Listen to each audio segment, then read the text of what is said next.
Zoro est un personnage badass, ça c'est un fait. Qu'on soit fan de lui ou pas du tout, on ne peut pas le nier. Et tout ça car il ne recule jamais devant rien. Il a 3 lames et avec ça, il tranche tout ce qui peut se trouver sur son chemin. Et il le fait très bien. À ça, il faut ajouter que depuis la fin de l'ellipse, il est revenu imbattable. Il a tranché un homme poisson sous l'eau, il a tranché Pika qui était une gigantesque masse de pierre. Il a défié 2 Yonko durant le fameux Roof Beast, tout en tranchant une des cornes d'Onigashima. Mais où s'arrêtera-t-il ? Ça, c'est bien la question qu'on se pose ici, car sous ses allures de roi des enfers, il n'est pas encore au sommet de son art, et il existe encore des personnes dans cet univers qui peuvent lui faire face. Des personnes qui peuvent écraser Zoro de bien des manières possibles. Et on en parle ici sur Raftel et Nakama. Et ce top, eh bien, il n'est pas si zorosexuel que ça. Et d'ailleurs, on tient à préciser que là, on va parler des personnages qui sont bien vivants. Donc on n'y aura pas de Roger ni de Barbe Blanche. Encore moins de Shebek. Donc tenez-vous bien, on tire des noms de One Piece, des personnes auxquelles vous n'avez pas forcément pensé, mais qui peuvent vraiment battre Zoro. Et petite information également, donc les projets qu'on vous dit depuis un certain moment qui vont arriver, eh bien ça va arriver très vite, ne vous inquiétez pas, donc restez à l'affût. Là c'est quasiment fait, c'est quasiment prêt, c'est prêt à sortir, donc vraiment ça va le faire. Et avant de commencer ce top, eh bien comme d'habitude, on va parler des Super Fangs. Donc comme vous le savez, ça a été mis en place, et pour ceux qui nous donnent donc des Super Fangs, vous êtes nommé Roi de Raftel. Et le premier Roi de Raftel pour cette vidéo, eh bien c'est Anafal qui nous dit « Vos vidéos sont incroyables et j'attends toujours le Among Us ». C'est vrai qu'on fait pas mal de gaming sur Twitch et on annonce Among Us assez souvent, mais pour l'instant on n'a pas eu le temps parce qu'il faut faire énormément de choses pour pouvoir jouer en équipe, pour pouvoir jouer sur le Twitch, donc attendez encore un peu. Et le second, c'est José Neyette qui nous dit « Est-ce que vous pouvez faire un classement par flow des Shishibukai s'il vous plaît ?» Ce sera fait, tout simplement. Allez, place à la vidéo. Numéro 10, le maître. On commence avec le plus évident d'entre tous. Et il est 10e, c'est parce qu'il n'a pas encore montré toute l'étendue de sa puissance. Et c'est un personnage que tout le monde adore, sans aucune exception. Nous sommes au tout début de l'œuvre. Un personnage va bientôt faire son apparition. Et lui, il deviendra très vite incontournable. Il va devenir imbattable.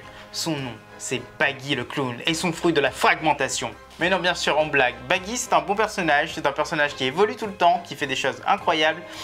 Mais de là à dire qu'il peut battre Zoro, c'est compliqué, on ne pense pas du tout. Il peut se faire trancher autant de fois qu'il veut, il ne va pas mourir, certes, mais il y a mieux, c'est que Zoro peut lui donner un coup de poing. Luffy l'a battu avec des coups de poing, Zoro peut en faire de même. Petit rajout sur Baggy, n'oubliez pas qu'il a blessé très grièvement Zoro au tout début de l'œuvre. Ça c'est quand même un exploit. Mais il y en a un qui a fait bien pire, c'est Mihawk. Il a presque entièrement tranché en deux. Au Baratie, il a ordonné de venir dès qu'il serait à la hauteur et de le défier à nouveau. Mais durant l'ellipse, Mihawk devient le maître de Zoro. Il lui apprend tout ce qu'il doit savoir pour être un bon épéiste, mais pas le meilleur. Ok, il lui a appris pour le haki de l'armement et le haki de l'observation. Mais on ne sait pas si ça s'arrête là. En tout cas, il a perdu un œil et c'est sans doute à cause de Mihawk. Il était indéniable à l'époque que Zoro n'avait pas encore dépassé le maître. Mais aujourd'hui, après tout ce que Zoro a accompli, maintenant qu'il a Enma en main, comment dire non? Eh bien on le dit tout simplement, car le Shishibukai a toujours une lame de premier rang en main, une lame bien plus rare que celle qu'Oden avait. Et Oda l'avait bien annoncé, Mihawk sera le dernier rempart pour le titre de plus grand des épéistes. S'il n'était pas à la hauteur, ce serait vraiment très triste. Numéro 9, l'enflammé. Les seconds sont tous des êtres puissants, ils sont là pour soutenir leur capitaine, pour pallier à leurs faiblesses et prendre le contrôle quand ceux-ci ne peuvent pas le faire. Exit Katakuri, Exit King, pour nous le plus fort d'entre eux à l'heure actuelle, c'est Marco. Riley aurait largement pu dans son prime, mais malheureusement il le dit lui-même, la vieillesse a un mauvais effet sur son corps. Alors que Marco, lui, il est flamboyant, il a défait tout le monde à Marineford sans tomber. Sur Wano, il a fait un 1 contre 1 avec Mama. Il l'a retenu assez longtemps pour ensuite se battre contre King et Queen en les diminuant tous les deux. Mais il a refusé d'en faire plus, car pour lui, l'heure est à la jeunesse. Pour nous, il gagnerait face à Zoro même si c'est de peu, son fruit du démon est quasiment sans égal. Numéro 8, le banni. Il y a un homme qui erre sur le nouveau monde en quête de rédemption, en quête de réponse à ces questions. Pourtant, sa vie semblait toute tracée. Il était considéré comme un monstre depuis sa plus tendre enfance. Il a écumé les mers en s'améliorant et il a fini dans les rangs de la marine. Son nom, c'est Kuzan. Et oui, dès ses premiers pas, il montera si vite de grade. Il sera l'élève de Garp, il arrivera au titre d'amiral. Mais lors de la guerre au sommet, il sera assez laxiste. Ça, il faut l'avouer, car bien avant, il a assisté à trop d'horreurs, dont celle d'Ohara. En essayant de prendre la tête de la marine, il tombera face à Akainu et il sera atrocement mutilé. Et de suite, il a quitté la marine. Aujourd'hui, il est très diminué, mais il est toujours puissant. Sa force n'est absolument pas à remettre en cause. Et bientôt, il sera un des personnages les plus importants de cette œuvre. Numéro 7, les leaders. Dans la marine, il existe nombre de personnes qui ont fait toute leur carrière ensemble, des personnes qui ont rejoint les rangs de cette organisation ensemble et qui ont fait face aux pires épreuves. Hermeb et Kobe l'ont fait, mais ce ne sont pas eux ici. Smoker et Ina également, mais ce ne sont pas eux non plus. Garp et Sengoku, ça aurait pu être eux, mais vu leur vieillesse, c'est un peu compliqué à déterminer. Mais par contre, on a eux, Kizaru et Akainu, le duo amiral en chef. Pris ensemble, ils ne feraient qu'une bouchée de Zoro, mais à part, eh bien c'est un peu plus compliqué. Mais on pense quand même qu'ils s'en sortiraient très bien. Pour Kizaru, il ne faut pas oublier que c'est le seul marine à avoir fini la bataille sans aucune égratignure. Et il en a fait des choses. D'ailleurs, faire jeu égal avec Riley, même jeu, c'est quelque chose. Et Akainu, lui, il semble d'un tout autre niveau. Numéro 6, l'inattendu. La petite surprise de ce top est bien là. Il s'agit d'un personnage surpuissant mais que nombre d'entre vous oublient à chaque fois. Pourtant, ça devrait être l'inverse. Et pour découvrir ce personnage qui peut littéralement mettre Zoro à genoux, il faut se diriger vers Dressrosa, la terre de Doflamingo. L'arc qui y correspond était très long, certes, mais surtout la première partie était centrée sur un seul objectif, la libération du pays et la libération des jouets. Et la personne qui les manipulait, certes c'est Doffy, mais c'était uniquement grâce au pouvoir d'un membre de sa famille, les pouvoirs de Sugar. Cette personne est incroyablement dangereuse, elle a mangé le Obi-Obi no Mi, et depuis elle se retrouve incapable de vieillir. Et lorsqu'elle touche quelqu'un de la paume de sa main, pouf, et ben c'est fini. La personne se transforme en jouet et elle passe en contrat avec celle-ci. Il devient son esclave. Si on ne la connaît pas, l'effet de surprise est total. Et Zoro, eh bien il n'a jamais vu Sugar. Il ne fait aucun doute qu'elle puisse faire oublier Zoro de la surface de la Terre. Et Nakama, on est à la moitié de cette vidéo, donc n'oublie pas de lâcher le petit like et de t'abonner si ce n'est pas déjà fait. Numéro 5, le stratège.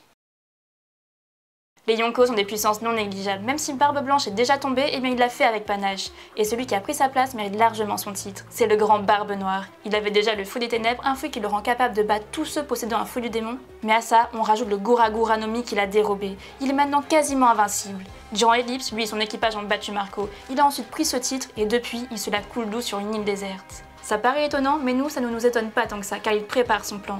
Mais à l'heure actuelle, on est prêt à parier que pas grand monde peut lui faire face. Il est remonté en puissance et il sait ce qu'il fait. Numéro 4, la puissance. L'impératrice de ce monde a montré qu'elle était imbattable. En un contre un, Big Mom est puissante depuis sa naissance, à tel point que ses parents l'ont abandonnée sur Elbaf. Et sur place, elle a tué un géant en un coup alors qu'elle avait 5 ans. Mais suite à quelques gourmandises de trop, elle se retrouva seule avec Strozel, et celui-ci l'a poussée vers la piraterie. Elle a fait partie des Rocks, elle a montré au monde entier qu'elle était surpuissante. Et maintenant, elle est à la tête d'une nation puissante. Elle fait peur à tout le monde et son feu du démon lui permet de manipuler l'espérance de vie et de créer une grande armée. Elle ne peut pas perdre facilement et Zoro n'est pas encore assez fort pour se faire un 1 contre 1 avec ce monstre.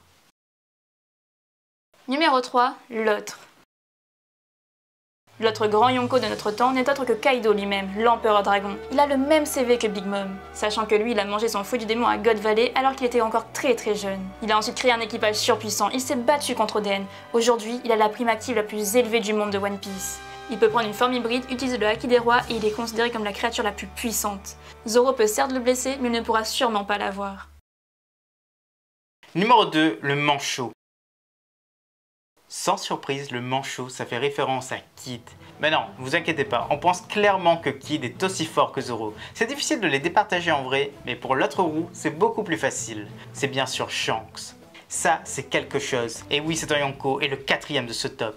Il est surpuissant. Comme on le sait, eh bien Kaido lui-même a un grand respect pour cet homme. Il le met sur un pied d'égalité avec Roger, avec Shebeck et avec Barbe Blanche.